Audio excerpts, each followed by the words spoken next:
मेरी हिंदू बहनें हो या मुस्लिम बहनें या अदर कास्ट की भी बहनें हो, किसी के साथ भी ऐसी नाइंसाफ़ी ना हो और मेरी बहन को इंसाफ मिलना चाहिए। और ये मैं सरकार से अपील करता हूँ, मोदी सरकार से ये अपील करता हूँ, हमारे प्रधानमंत्री जो हैं वो हमारी आवाज़ को सुने और इस पर जल्द से जल्द एक्शन ले और उसके घर पे बिल्डोज़र चलना चाहिए, क्योंकि ये बहुत दर्दनाक और बहुत ही धोखाधड़ी से मारा गया है। और ये चीज़ मुझे इसके लिए एक्शन चाहिए और चाहिए।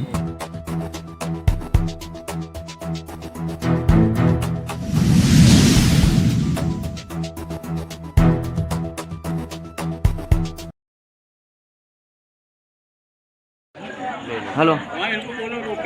हाँ, ये रामोल। हाँ, जो वो डेट हुआ है वो ऐसा है क्या हम लोग को है ना भाई, अल्लाह का एहसान है, सबके साथ ही रहना क्या हो अभी मिठाइयाँ है। चलो इसमें झुकने का सीन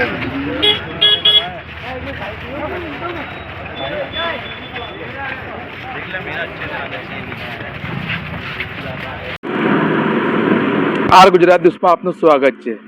એરપોર્ટ પાસે હોટલ તંદુરમાં નસરીન અંસારીની ગઈકાલે હત્યા કરી દેવામાં આવી હતી, જેના ચેતન વાઘેલાની અમદાવાદ ક્રાઇમ બ્રાન્ચે ધરપકડ કરી લીધી છે અને નસરીનની દફનવિધિ 4 તોલા કબ્રસ્તાનમાં કરવામાં આવી છે। અને એના પરિવાર સાથે અમારી વાત થઈ તો એ લોકોને એવું કહેવું છે કે 3 લાખ રૂપિયાની લેતી દેતી બાબતે આ યુવક સાથે નસરીનની થોડી મગજમારી ચાલતી હતી।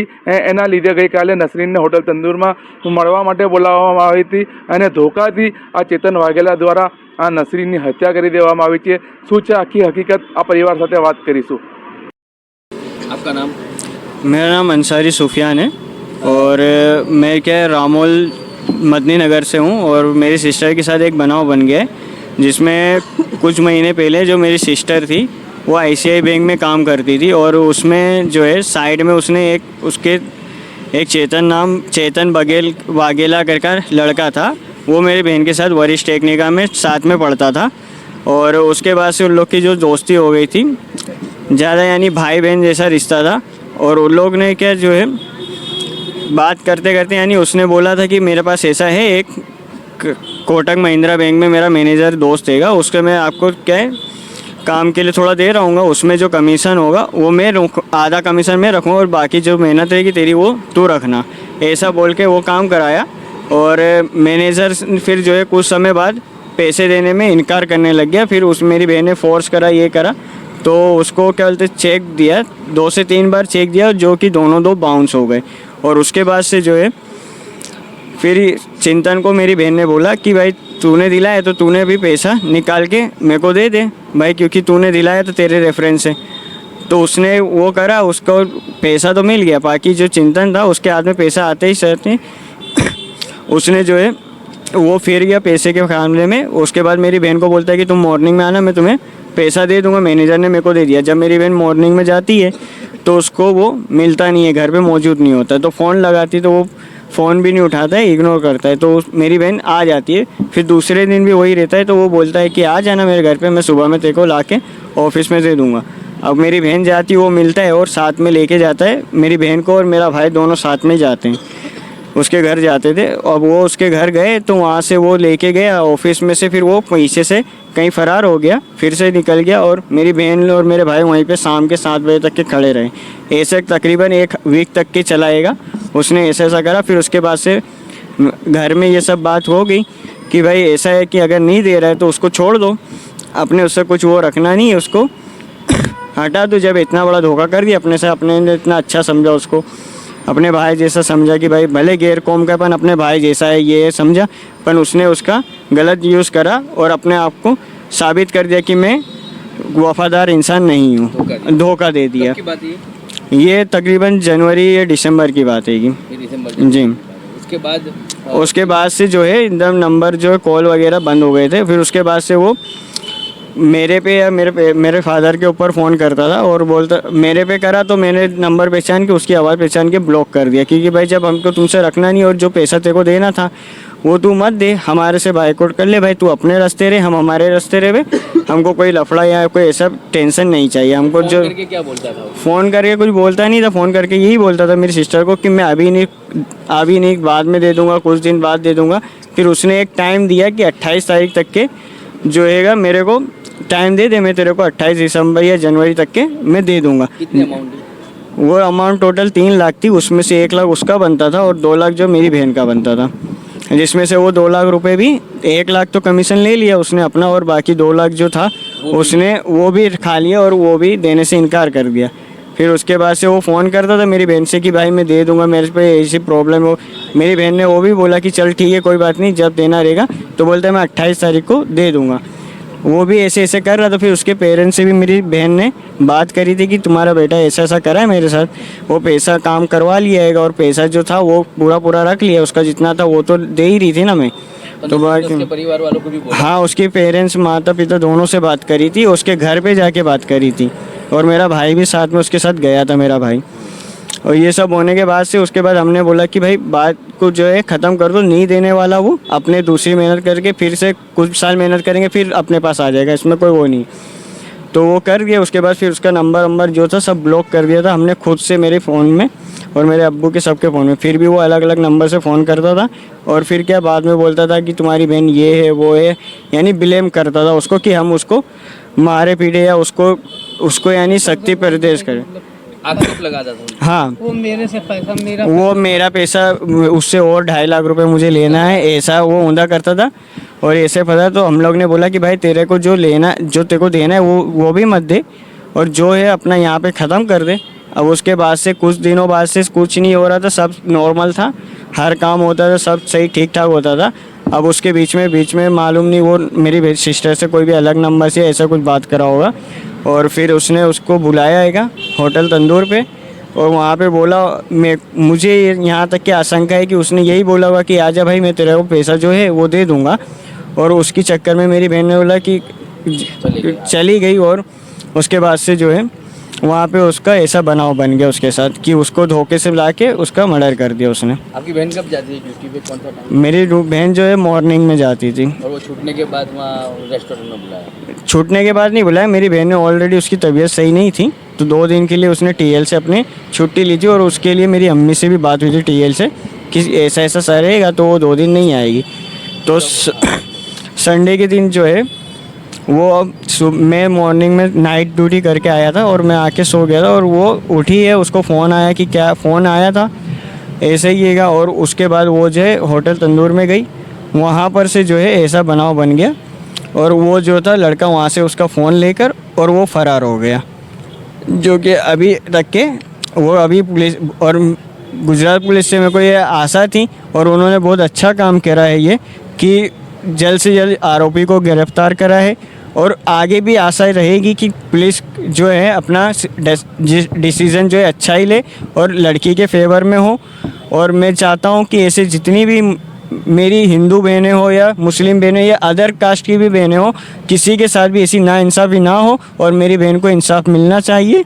और ये मैं सरकार से अपील करता हूँ, मोदी सरकार से ये अपील करता हूँ, हमारे प्रधानमंत्री जो हैं वो हमारी आवाज़ को सुने और इस पर जल्द से जल्द एक्शन ले और उसके घर पे बिल्डोजर चलना चाहिए, क्योंकि ये बहुत दर्दनाक और बहुत ही धोखाधड़ी से मारा गया है और ये चीज़ें मुझे इसके लिए एक्शन चाहिए और चाहिए। आपको घर पे से बोल के गई थी आपकी बहन कि मैं जा रही हूँ? यस, मेरी बहन ने बोल के गई थी, पर उसने ये बोला था कि मैं जा रही हूँ ऑफिस के लिए थोड़ी देर के लिए, बाकी उसको लगा कि वो जल्दी जाके आ जाएगी, बाकी उसको पता नहीं था कि आज मेरा आखिरी दिन है। और ये भी था कि उनका रोज़ा भी था? जी, रोज़ा के हाल में गई थी वो।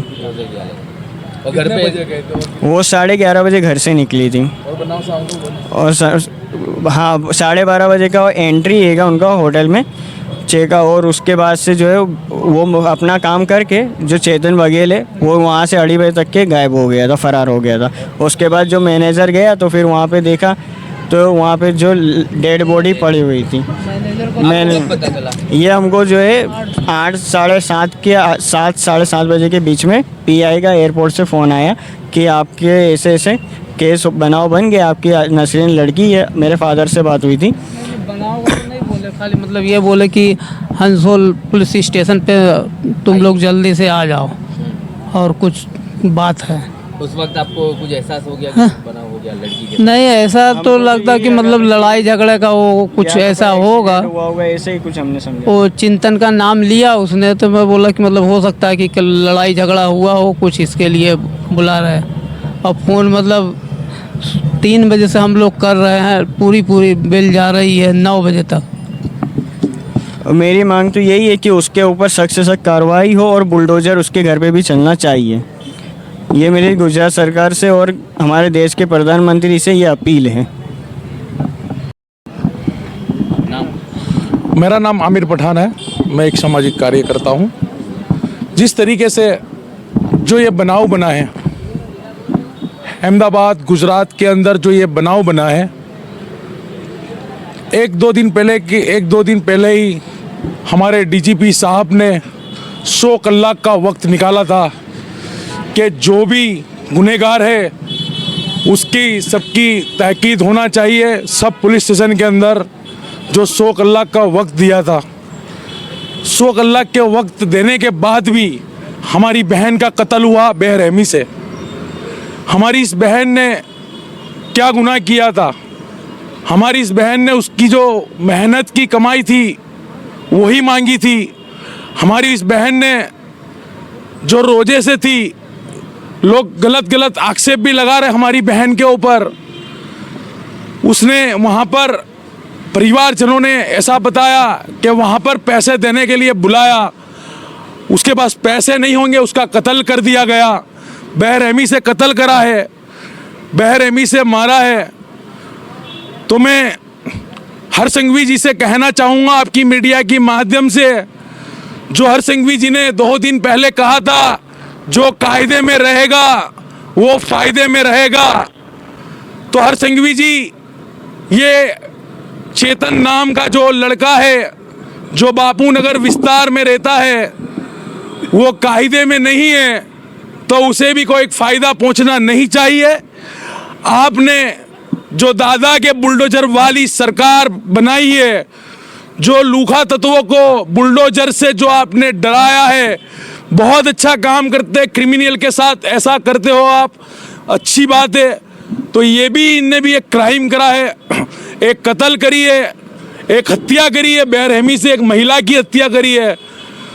तो मैं हरसिंघवी जी से आपकी मीडिया के माध्यम से मांग करता हूँ कि इनके घर पे भी बुलडोजर चलना चाहिए, इनके घर पे बुलडोजर के और हथौड़े के तुरंत एक्शन होना चाहिए।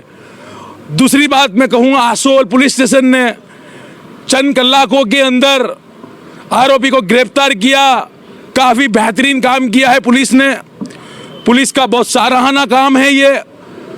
और मीडिया के माध्यम से भारत के संविधान, लॉ एंड ऑर्डर, जस्टिस के हिसाब से हम आशा रखते हैं कि कातिल को कड़ी से कड़ी सजा मिले, कातिल को आजीवन कैद मिले, कातिल को फांसी की सजा मिले। एक महिला का कत्ल करने से भारत देशवासियों को पता चलना चाहिए कि किसी महिला के ऊपर और किसी क्राइम करने से पहले वो सोचेगा। अगर आप इसको कत्ल की आजीवन की कैद देते हो, इनको फांसी की सजा देते हो, जो भी आप लॉ एंड ऑर्डर के हिसाब से जस्टिस फैसला करेंगे, और हमको भरोसा है भारत के संविधान और जस्टिस के ऊपर, कि आशा है कि छोकरी के, लड़की के हक के अंदर फैसला होगा। और मैं एक पैगाम देना चाहता हूँ मेरे देश के सभी भाइयों को और माँ बाप को, ये नसरीन जो हमारी बहन एक इबरत देकर गई है, आप लोगों को, भारत के और गुजरात के मुसलमानों को एक इबरत हासिल करनी चाहिए कि अपने वो इबरत उन लोगों को हासिल करना चाहिए जिन लोगों के भाई जो है, जिन लोगों के माँ बाप है जो अपने परिवार पे ध्यान नहीं रखते, जो अपने परिवार को तपास नहीं करते, जो अपने परिवार को आज़ाद छोड़ देते हैं। आज हमारी ये बहन दुखी हो के, अल्लाह इसकी मगफिरत करे, अल्लाह इसको जन्नत में आला से आला मुकाम दे, और सभी मुस्लिम समाज को और सभी अन्य समाज की लड़की को और जो भी अदर कास्ट की लड़की हो, सबको एक दिन इस तरह बनाव से बचने के लिए अपने परिवार को ध्यान देना चाहिए, अपने परिवार के साथ मिलकर हर चीज़ का फैसला लेना चाहिए। जय हिंद, जय भारत, अस्सलाम वालेकुम।